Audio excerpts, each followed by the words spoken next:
No matter what kind of blog you have, one of the essential things that you want to do is keep your readers on your site for as long as possible. And one of the best ways to do that is to show them more posts to read once they're done reading the post that led them to your website. So in today's tutorial, I want to show you how you can easily add related posts or related blog posts to your Squarespace blog. So over here, I have a single blog post, and I'll show you how you can edit that, how you can add the related posts to that blog post. So we're gonna come over here and we're gonna click on edit, and then we are going to click underneath when you reach the end of the post. First we're gonna add a divider or a line, and then we are going to add a heading. So another text block with a heading that says read more posts.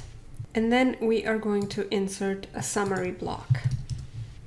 So a summary block is one super useful block that allows you to link to other content collections on your website. It can be used to link to blog posts, products, or events. And in this case, we want to showcase more blog posts. So we are going to select our blog as the page that we want to link to.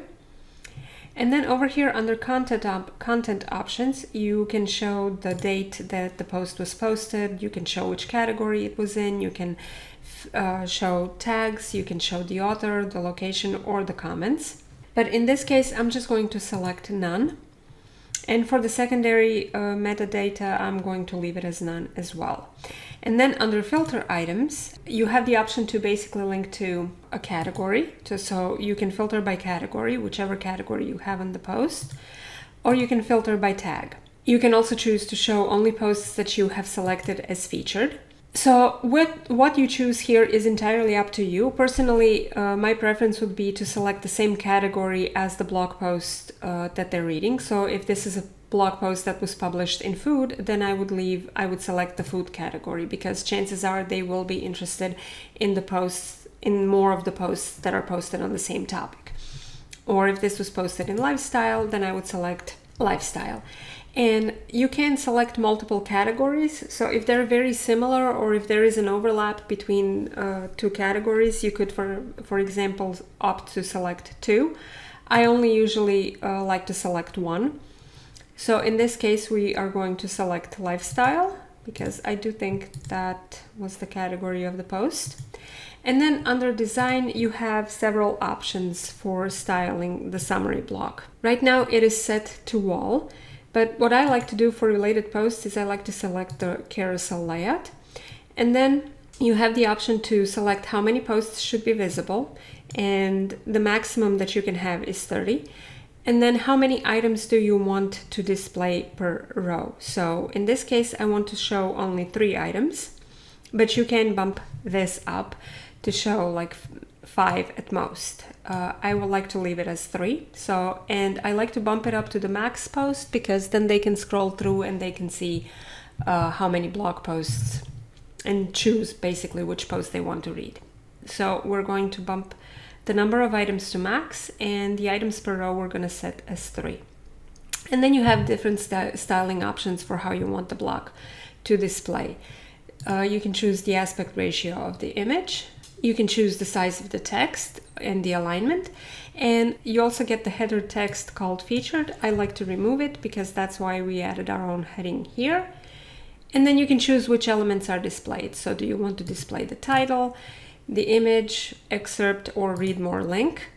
Personally, I like to leave the title and the featured image on. I like to turn off the excerpt because I think it looks a little cleaner.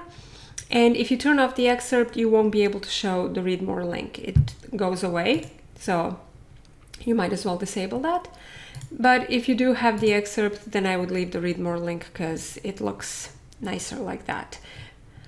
So I'm just going to leave the title and the featured image, and then you can choose if you want to display the metadata, so the category or the author, what I showed you under content. So it doesn't matter what you choose here if you set it to none like I did.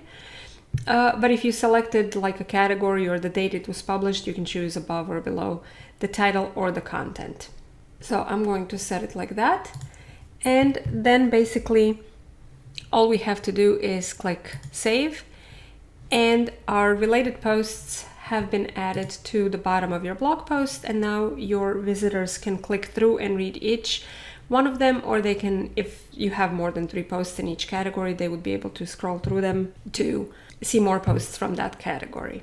And if you want to learn more about blogging with Squarespace, I have an entire playlist for you here on YouTube that you can binge watch next. So I highly suggest you do that if you're interested in learning more about how blogging on Squarespace works. And if you're eager to learn more about how to launch a website for your blog or your business, I have a free website roadmap that shows you all the steps necessary to launch your website. And the link for that is in the description down below, so be sure to check it out. That's it for this video, and I'll see you next time.